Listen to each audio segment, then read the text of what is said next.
Hello, this is our AJDification, what we're talking about, and I would first just like to apologise for the amount of time it has taken to get this video up. There were, well, I would say a few, I mean many issues with getting this ready. The capture card had every problem available to it.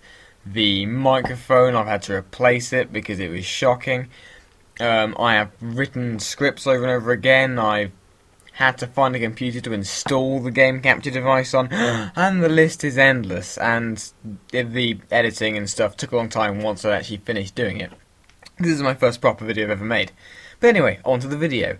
Today we're going to be looking at the BR, which was produced by the Mizrahi armories based on Mars, and therefore is a weapon of human origin. The BR was first pioneered by Avery Johnson and his platoon on Harvest at the first contact with the Covenant in 2525, and evidently proved its worth because it was then adopted into service in all the future Halo games, like Halo 2, where the BR-55 is seen, which is the fully functional version of the XBR-55, which was the prototype version, the Halo 3 version, which was the BR-55 HB or heavy barreled version, and the BR-85, quite a different type, not the BR-55 series, heavy barreled select fire or service rifle.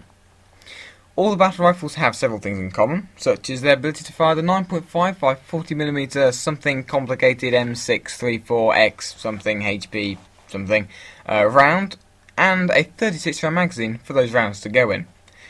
And they all fire in bursts. And they all have smart linked ammo reduction scopes, which means the people who use them don't have to look down their scopes to kill people, because the reticle is already on their visor, which is incredibly useful, and maybe it's because they just cannot be bothered, but unlikely.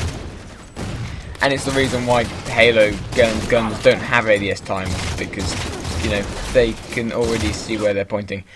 Anyway, the BR in-game, as I've said, has a 36 round magazine, has a 5 burst kill, and the burst takes 0.36 seconds between bursts of fire, and what this means for you is that you will kill an enemy with a headshot in 1.8 seconds, and you will kill an enemy with a body shot, or several body shots, in 2.52 seconds.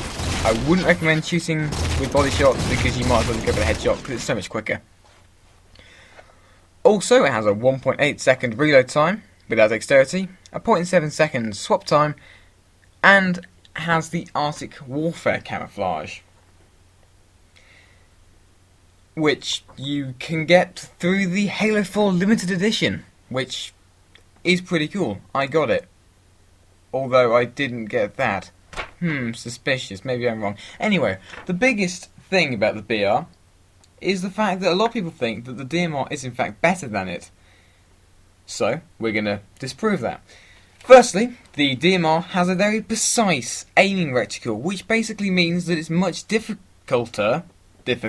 harder to hit people in close to medium range because they are strafing and or jumping and your reticle is smaller, so it travels across the screen slower and it's just generally harder to aim. You can do it, but it's harder. And also, if you fire at its maximum fire rate, which most people see on the paper cutouts of this, they will notice that you can't fire that fast because of the bloom, which means you can't hit anything out of close range anyway. So at middle ranges, the BR is probably the better option.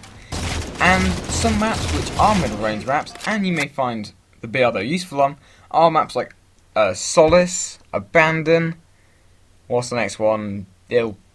Adrift, Haven, and I'm sure loads of other games, maps will come out in DLCs, and some other ones as well. Anyway, secondaries complement most guns pretty well, and the BR is no exception. The pistol is a pretty good finisher, because it can be used at the same range as the BR, and is pretty powerful up close, actually having the fastest kill time out of any gun you can spawn with that's a semi-auto. Or fully auto over there, apart from suppressor. The bolt shot is pretty useful as well, although it's shocking at normal ranges, really bad. The shocking mode is incredibly useful and is very newbie, but can take people out very easily. And the once noob combo plasma pistol, although still quite newbie, is really good for headshotting people. Anyway, armor abilities.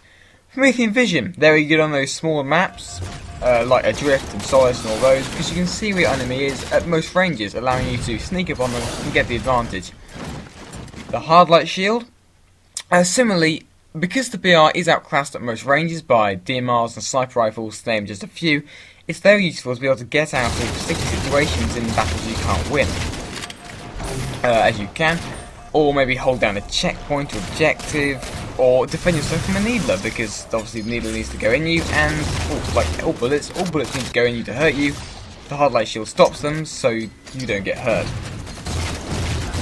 Simple as, really. In terms of grenades, Promethean grenades work really well because they can sap everyone's shield, which allows you to headshot them, and the BR is really bad at getting people in groups normally, so by taking out their shields you can deal with them really fast and really well. The tactical packages, there's really so many of them, I'd have to really recommend sort of at least half of them, but some really good ones, for instance, are the ordnance ones, which allow you to get killing frenzies and ordnances and scatter shots and all sorts of fun stuff like that.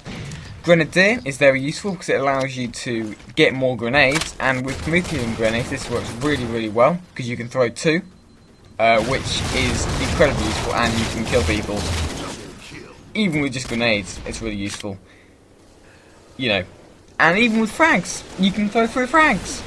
Who wouldn't want to do that? It's really fun.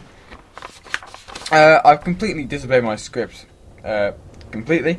But some of the ones that could be useful are AA efficiency in terms of armor abilities, because instead of having a tactical package, which may not do much, you could put your Hard Light Shield up a little bit sooner and save yourself from certain death, which could be pretty useful depending on how you play. Sensor works well with Promethean Vision, so you can see people around you more easily and be more self-aware, which is obviously very useful. And yeah, there's loads of fun stuff in here. Really have a pick. The BR is one of the most versatile weapons in the Halo games. As a result, there's so many options you can use with it. There are, you know, just all of them. They're really good with the BR, so making a guide is almost completely pointless because you can use it however you want. But those are some ones I would particularly recommend. Anyway,